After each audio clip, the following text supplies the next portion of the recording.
Hello friends, welcome to CMA Student Corner. Myself Ritika Jangir. Today we are going to start with our third part of our AS series.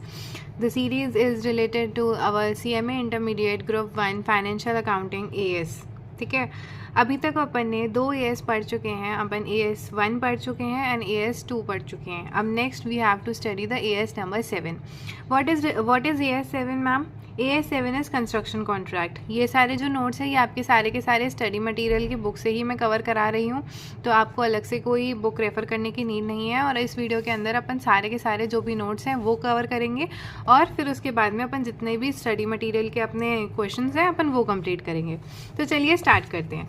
देखिए, अगर एक simple sense में मैं आपको बताऊँ construction contract का क्या sense है. कंस्ट्रक्शन कॉन्ट्रैक्ट का मतलब है जो भी कॉन्ट्रैक्ट अपन कंस्ट्रक्शन से रिलेटेड कुछ कर रहे हैं तो उसकी वैल्यूएशन कैसे करेंगे, कंप्यूटेशन कैसे करेंगे, ये सारी चीज़ें अपन को पता करनी है. और ये जो है जो कॉन्ट्रैक्ट है ये स्पेसिफिकली सिर्फ कॉन्ट्रैक्टर पे ही अप्लाई होता है, ये कॉन्ट्रैक्टी पे अप्लाई नहीं होता. कंस्ट्रक्शन कॉन्ट्रैक्ट एज पर AS 7, construction contract is a contract जो specifically negotiated for a construction of asset और combination of asset closely interrelatable and interdependable. ठीक है, ये जो होती है इसके अंदर स्पेशली नेगोशिएटेड या फिर कंस्ट्रक्शन के लिए ही होती है या फिर असेट एंड या फिर असेट्स का कॉम्बिनेशन होता है जो कि क्लोजली रिलेटेड या इंडिपेंडेंट होते हैं. जैसे अपन ने कॉन्ट्रैक्ट करा है for construction of building, dam, bridge, road etcetera. According to AS, further mention in the following are also included in the construction contract. ये तो कंस्ट्रक्शन कॉन्ट्रैक्ट में इंक्लूडेड है ही है, साथ ही साथ और भी चीज़ें इंक्लूडेड है. क्या है? सबसे पहला आता है contracts for rendering of service which are directly related to construction of assets. For example, service of architect. जो सर्विस ऑफ आर्किटेक्ट होती है वो भी कंस्ट्रक्शन कॉन्ट्रैक्ट के अंदर ही इंक्लूड करा जाता है जस्ट बिकॉज वो एक तरीके से डायरेक्टली एट्रीब्यूटेड होती है या डायरेक्टली रिलेटेड होती है. Construction for contract for demolition, destruction और restoration of assets and restoration of the environment following demolition of assets. मतलब अपन ने कोई कॉन्ट्रैक्ट है, ठीक है, उसको डिमोलिश करने के लिए, तोड़ने के लिए रखा है या फिर ना रिस्टोर कर रहे हैं, रिनोवेशन कर रहे हैं, तो ये सारे जो कॉन्ट्रैक्ट होंगे ये भी इंक्लूड करे जाते हैं अपने कंस्ट्रक्शन कॉन्ट्रैक्ट के अंदर. Next, for example, if the existing structure building is a plot of land demolish in a new building, तो इसको भी अपन लेंगे. अगर पुरानी कोई बिल्डिंग को अपन ने डिमोलिश करके नई बिल्डिंग में कंस्ट्रक्ट करा है तो उसको भी अपन कंस्ट्रक्शन कॉन्ट्रैक्ट के अंदर ही लेंगे. क्या हो गया आज कैमरे को?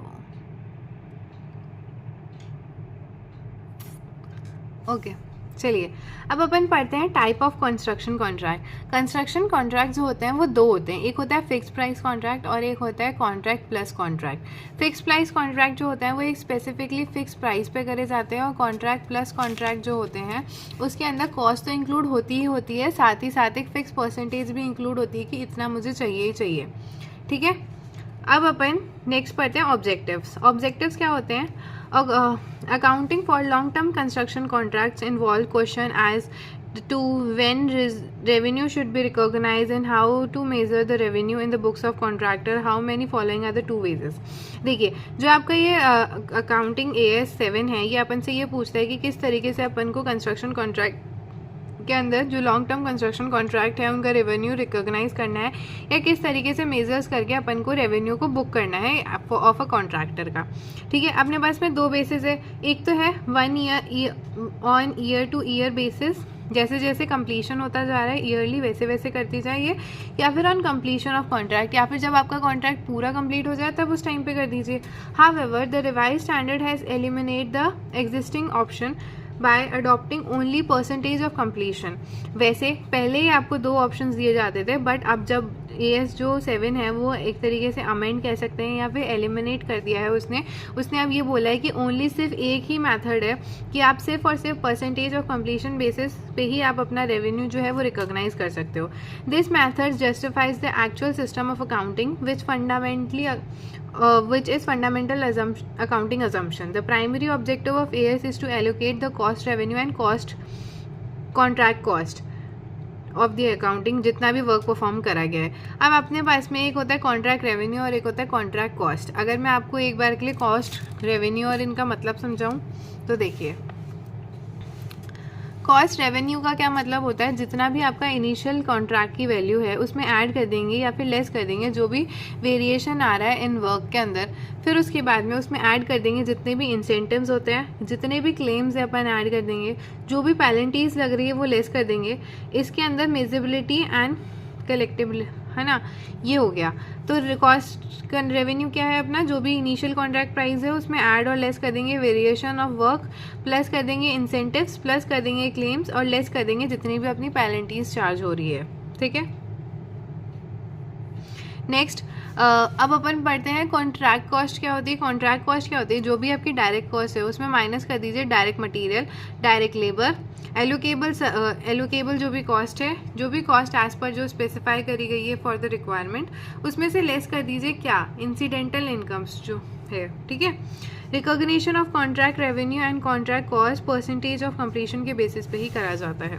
ठीक है,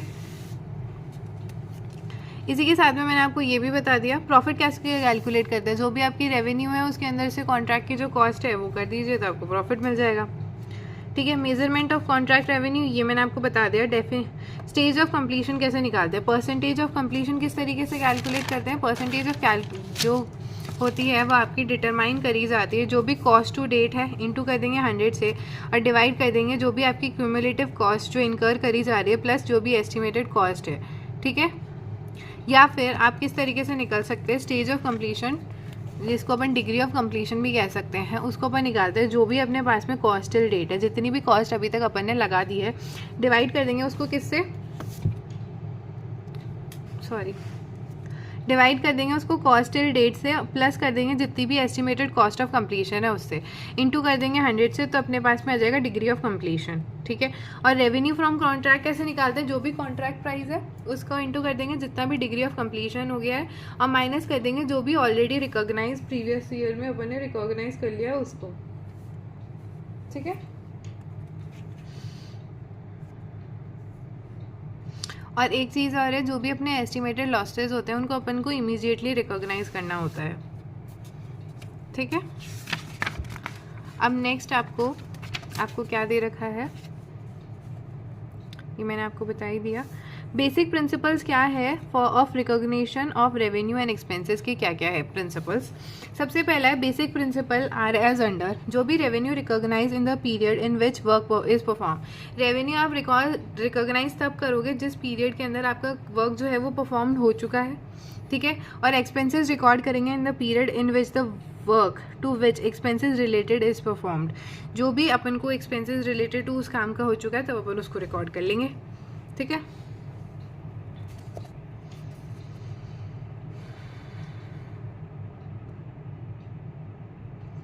फिर इसके बाद पढ़ते हैं अपन when outcome of contract can not be estimated reliable. कब अपन जो है अपना जो आउटकम आ रहा है कॉन्ट्रैक्ट का उसको रिलायबल नहीं मानेंगे। इन दो circumstances when the revenue should be recognize only to the extent of contract cost incurred of which recovery is probable।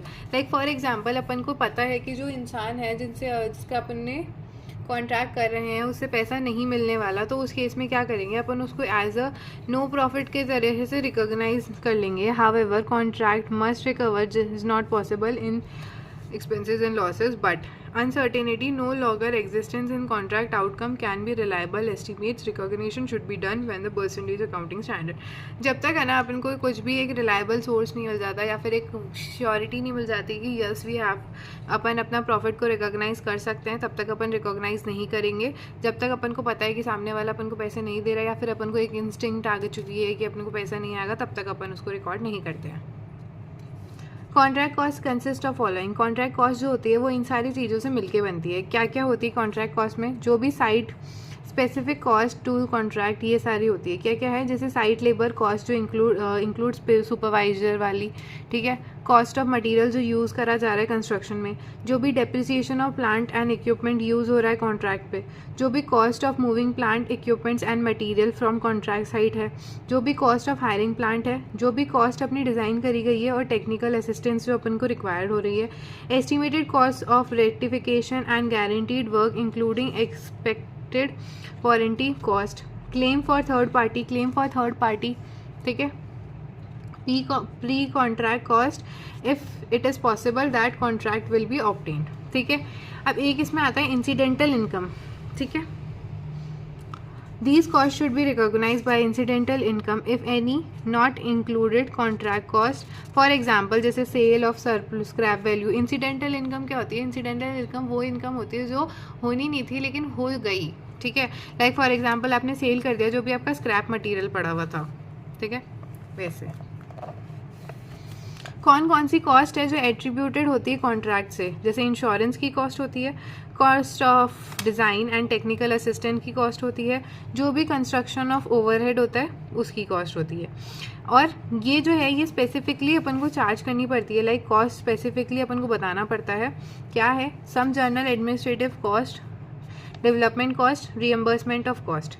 ये जो चीज़ है ये आपको याद करने की चीज़ है, इसलिए इसमें फिर ज़्यादा समझाने का नहीं था, तो आप एक बार इसको कोशिश करिएगा, एक बार वापस से रीड कर लीजिएगा। कॉस्ट इंक्लूड्स, कॉस्ट एक्सक्लूड, कौन कौन सी चीज़ें हैं जो कॉस्ट एक्सक्लूड करके रखती है अपने से? जो भी जनरल एडमिनिस्ट्रेटिव कॉस्ट होती है वो इसमें इंक्लूड नहीं करी जाती है, सेलिंग कॉस्ट नहीं आती है, रिसर्च एंड डेवलपमेंट नहीं आता, जो भी डेप्रिसिएशन होता है, डिप्लीशन कॉस्ट होती है of idle plant and machinery, depreciation cost जो होती है, कॉस्ट जो भी इंकर्ड करी जा रही है इन सिक्योरिंग दी कॉन्ट्रैक्ट।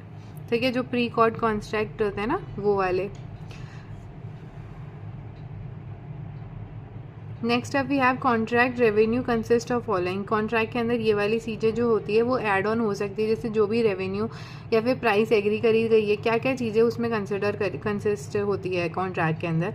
प्राइस जो है, एस्केलेशन कॉस्ट, एस्केलेशन कॉस्ट का मतलब होता है कि फ्यूचर में अगर मटेरियल की प्राइस इंक्रीज़ हो जाती है तो हम कॉन्ट्रैक्ट प्राइस भी इंक्रीज़ कर देंगे।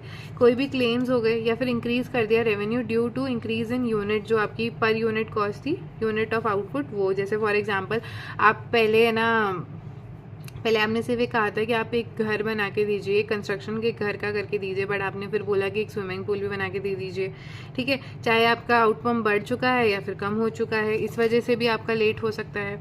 ठीक है, इंसेंटिव पेमेंट जो है वो कॉन्ट्रैक्टर देना नहीं चाह रहा। डिक्रीज इन कॉन्ट्रैक्ट रेवेन्यू जो एंड ड्यू टू पेनल्टीज, जो आपका कॉन्ट्रैक्ट रेवेन्यू है वो डिक्रीज कर चुका है जस्ट बिकॉज पेनल्टीज हो चुके हैं। Provision for expected loss when it is probable that the total contract will be exceed total cost revenue, then the expected loss should be recognise as expenses irrespectively. क्या मतलब, जो भी अपना contract cost, जो अपना रेवेन्यू आने वाला था वो अपन को पता लग रहा है कि जो अपना कॉन्ट्रैक्ट की कॉस्ट है वो ज़्यादा हो जाएगी रेवेन्यू से, तो उस केस में अपन को पता चल रहा है कि लॉस होने वाला है, तो उस लॉस को इमीडिएटली अपन को रिकॉग्नाइज कर लेना चाहिए। ठीक है,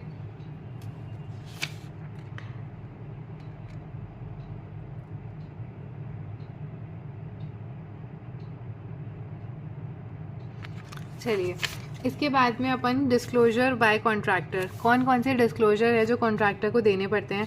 एंड एंटरप्राइज मतलब कॉन्ट्रैक्टर शुड डिस्क्लोज क्या क्या, the method of use to determine the stage of completion, जो भी अपन ने मेथड यूज़ करा है कंप्लीशन को बताने के लिए, जो भी अपन ने कॉन्ट्रैक्ट ऑफ रेवेन्यू रिकॉग्नाइज करा है डिटरमाइन करने, है ना।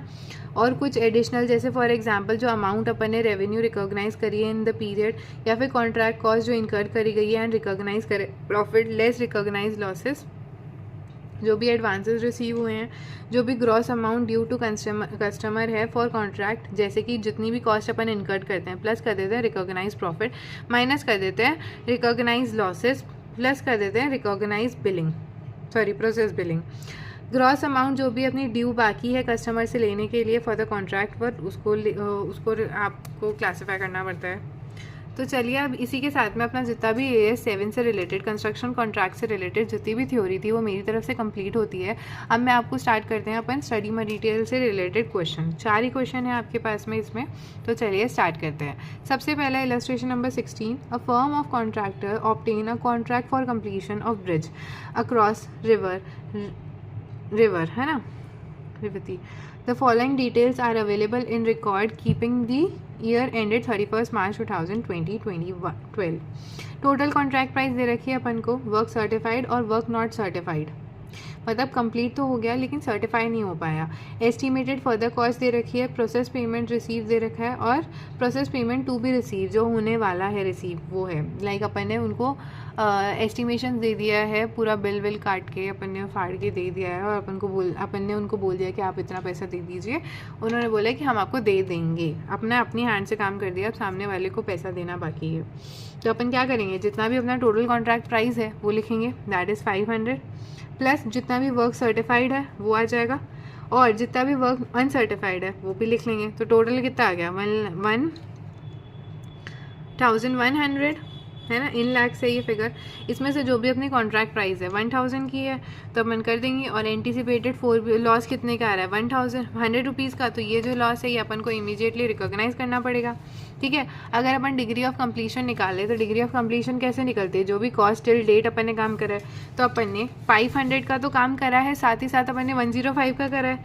वर्क नॉट सर्टिफाइड है बट अपन ने काम तो कंप्लीट कर दिया ना, कॉस्ट टिल डेट अपन ने लिखा, डिवाइड कर देंगे जितने भी cost till due date plus estimated cost जो अपन ने यहाँ पर निकाली 1100, इससे डिवाइड करा तो इनटू कर दिया 100 से, तो अपने पास में 55% आ गई।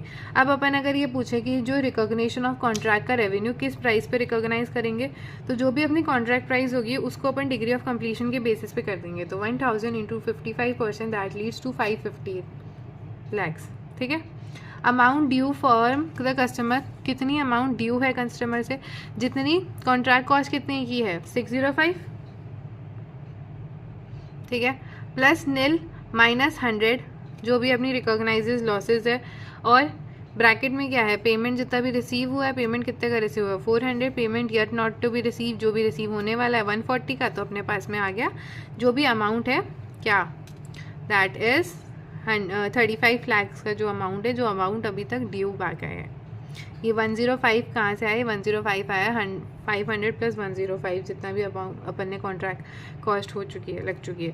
फिर अपन को इसने कहा है डिस्क्लोजर भी देना होता है। डिस्क्लोजर किस किस का देंगे, जो अपनी कॉन्ट्रैक्ट की रेवेन्यू है, कॉन्ट्रैक्ट एक्सपेंसेस है, जो भी एस्टिमेटेड लॉस हो गए हैं जिसका प्रोविजन बनाया है अपन ने, और रिकॉग्नाइज जो लॉस अपन ने निकाला 100 का, और बिल जो प्रोसेसिंग में है, और जो 140 का क्या है अपने पास में, जितने का पेमेंट अपन को रिसीव होना ड्यू बाकी है, ग्रॉस अमाउंट जितनी का ड्यू टू कस्टमर कितना है 35 लाख का, जितना अमाउंट अपन ने यहाँ से निकाला है। इसी तरीके से अपना इलस्ट्रेशन नंबर 16 कंप्लीट होता है। Next up we have illustration number 17। On 31 December 2012 Vishwakarma construction contract limited undertook contract of construction of building that for 85 lakh, ठीक है। कॉन्ट्रैक्ट प्राइस क्या है, दैट इज़ 85 लाख, और उन्होंने the company has found that already spend उन्होंने कर दिया 64,99,000। ये कॉस्ट टिल डेट जो कंस्ट्रक्शन की लग चुकी है। एस्टिमेटेड एडिशनल कॉस्ट जो लगी है दैट इज़ 32,01,000 रुपीज़, ये एस्टिमेटेड कॉस्ट है फॉर द कंप्लीशन। जब इन दोनों को प्लस करेंगे तो टोटल अपने पास में कितना आ रहा है, दैट इज़ 97 लाख, ठीक है। अपन को बताना है वो क्या एडिशनल मतलब अपने क्या लॉसेस हो रहे हैं। तो जब अपन ने टोटल कॉस्ट को इनकर जितनी भी हुई है उनको प्लस करा तो दैट इज़ 97, माइनस कर देंगे जितनी कॉन्ट्रैक्ट प्राइस है, तो 12 लाख का अपन को लॉस हो रहा है। इस 12 लाख के लॉस को अपन को रिकॉग्नाइज कर लेना है। Next up illustration number 18। Illustration number 18 के अंदर एक पॉइंट मैं आपको बता देती हूँ, जो भी अपने रेवेन्यू होते हैं ना वो हमेशा रिकॉग्नाइज होता है इन द क्यूमुलेटिव बेसिस पे। अब वो किस तरीके से होता है वो अब अपन समझते हैं। देखिए, calculate the contract revenue from the following details. Initial contract revenue दे रखा है, revenue increase due to escalation cost clause, है ना, क्लेम दे रखा है, इंसेंटिव्स दे रखे हैं और पेनल्टीज दे रखी है, ठीक है।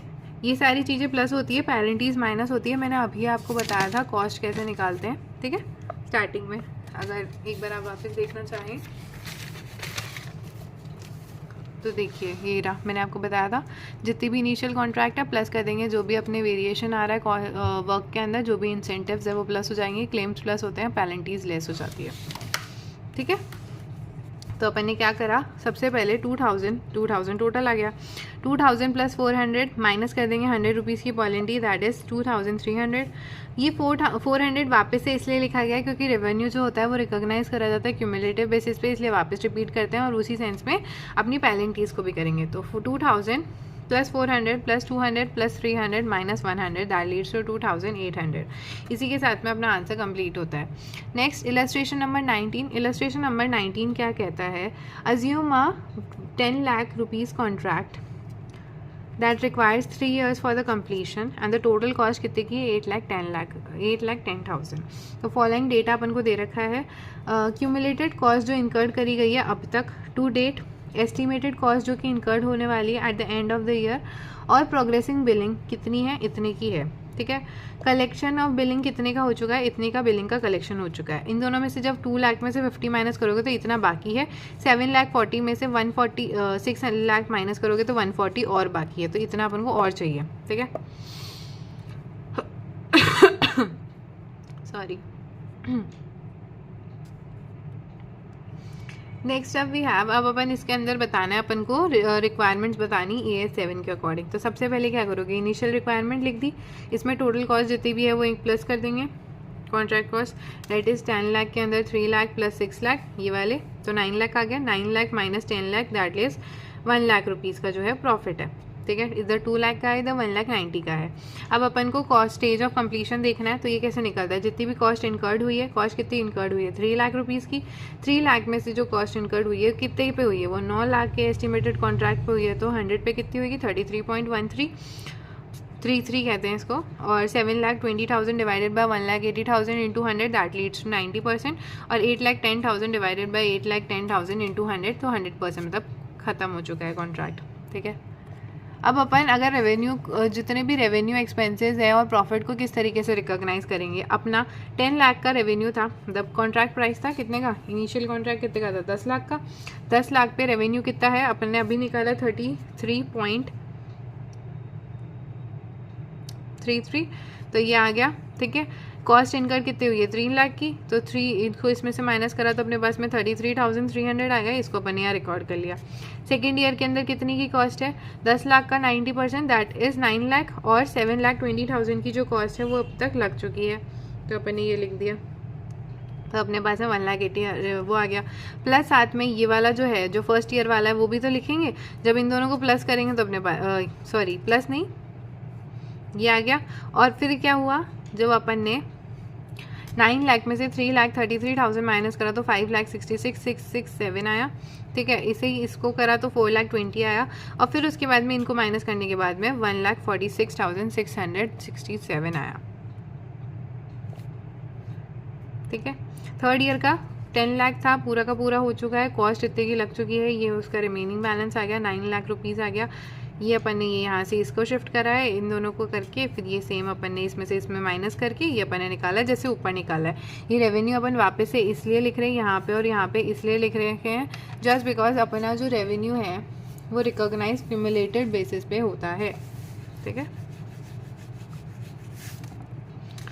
फिर ये अपने पास में आंसर आ गया। अब अपन को डिस्क्लोजर देना है किन किन चीज़ों का, जो भी कॉन्ट्रैक्ट ऑफ रिकॉग्निशन है, जो उतने भी रेवेन्यू रिकॉग्नाइज हुआ है, जो भी एक्सपेंस रिकॉग्नाइज करा है, जो भी है ना recognition of profit and loss है, जो भी कॉन्ट्रैक्ट कॉस्ट जो इनकर्ड करी गई है, जो भी कॉस्ट दैट जितनी आनी रिकॉग्नाइज होने वाली, प्रोग्रेसिंग बिलिंग कितनी है, अनबिलिंग जो कॉन्ट्रैक्ट है वो कितने हैं, एडवांसेस कितने हैं। ठीक है, ये सारी चीज़ें सीधी सीधी लिखी हुई है, इस वजह से मेरे को इतना बताना नहीं पड़ रहा, जस्ट बिकॉज ये फिगर्स आपको आराम से मिल जाएगी ऊपर। कॉस्ट जो भी इनकर्ड करी है रिकॉग्नाइज करी गई है, ये अमाउंट अपन ने निकाली थी।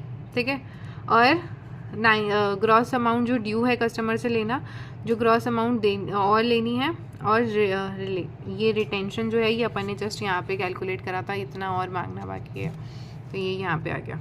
ठीक है, इसी के साथ में जो अपना जो है AS number 7 that is construction contract, जिसके अंदर जो अपन ने पूरा का पूरा जितना भी थ्योरेटिकल कंटेंट था, जितना भी सॉल्यूशन बेस्ड जितने भी फॉर्मूले की रिक्वायरमेंट थी वो अपन ने कंप्लीट कर लिया है।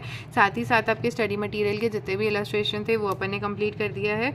अगर आपको मेरे पढ़ाने का तरीका अगर पसंद आया हो तो please like share and subscribe, और अगर आपके कोई रिव्यूज़ है या फिर कोई सजेशंस है तो प्लीज़ आप कमेंट्स में ज़रूर लिखिएगा।